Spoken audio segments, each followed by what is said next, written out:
নির্বাচন ব্যবস্থা সংস্কার নিয়ে চট্টগ্রামে বিভিন্ন দলের সঙ্গে মতবিনিময় সভার আয়োজন করেছে সংস্কার কমিশন। এই মুহূর্তে জেলা প্রশাসক কার্যালয়ের সম্মেলনে কক্ষে আছেন সহকর্মী শফিকুল আলম। সরাসরি যাচ্ছে তার কাছে। আগামী জাতীয় সংসদ নির্বাচনকে সামনে রেখে আজকে সে সংস্কারের বিষয় নিয়ে ভেতরে মতবিনিময় সভা হচ্ছে, যেটি নির্বাচন ব্যবস্থা সংস্কার কমিশনের আয়োজনে এটি প্রথমবারের মতো চট্টগ্রামে জেলা প্রশাসন যে সম্মেলন কক্ষ রয়েছে সেখানে ভেতরে চলছে। সেখানে নির্বাচন কমিশনের প্রধান ডক্টর মদিউল আলম মজুমদার এবং সদস্য জেসমিন টুলি এবং তোফায়েল আহমেদ সহ 10 সদস্যের একটি টিম ঢাকা থেকে তারা ছুটে এসেছেন এবং সেখানে যে বিএনপি সহ যে রাজনৈতিক দলগুলো রয়েছে তাদের সাথে বিভিন্ন বিষয় নিয়ে ভিতরে কথা বলছেন। সেখানে আসলে মিডিয়া কর্মীদের কিছু 10 মিনিট আগে সেখান থেকে বের করে দেওয়া হয়েছে মিডিয়া কর্মীদের। পরবর্তী তারা কি সিদ্ধান্ত হচ্ছে, নির্বাচনে কি আছে সেটি তুলে দেওয়া হবে।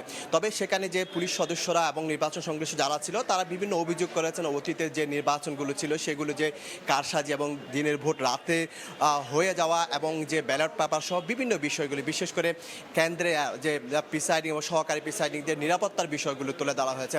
এবং তারা বলছে আগামী যে নির্বাচন হবে সেই নির্বাচনে যেন 30টি আসনের মধ্যে অন্ততপক্ষে 150টি আনুপাতিক হারে নির্বাচন করা হয়, সেই বিভিন্ন বিষয়গুলো তুলে ধরেছেন।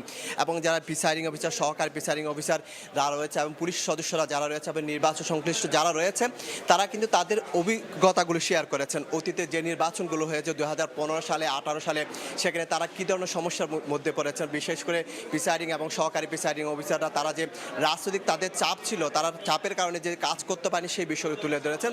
এবং পুলিশ সদস্যরাও কিন্তু আসলে বলেছেন যে তারা যে রাজনৈতিক চাপের কারণে তাদের দায়িত্ব পালন করতে পারে না, তাদেরকে চাপিয়ে রাখা হয়েছে। তাদের জনগণের যে ভোটের যে ব্যালট পেপার নিয়ে নিয়েছে কারসাজি এবং যে ভোটের যে নির্বাচনের পর ভোটের হার বেশি কম দেখানো যে কারসাজি ছিল সেই সব বিষয়গুলো তুলে হচ্ছে।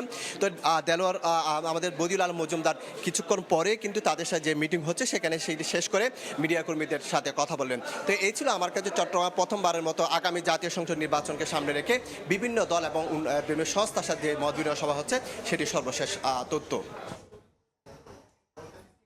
নির্বাচন ব্যবস্থা সংস্কার কমিশনের মতবিনিময় সভার খবর জানতে এতক্ষণ ছিলাম চট্টগ্রামে।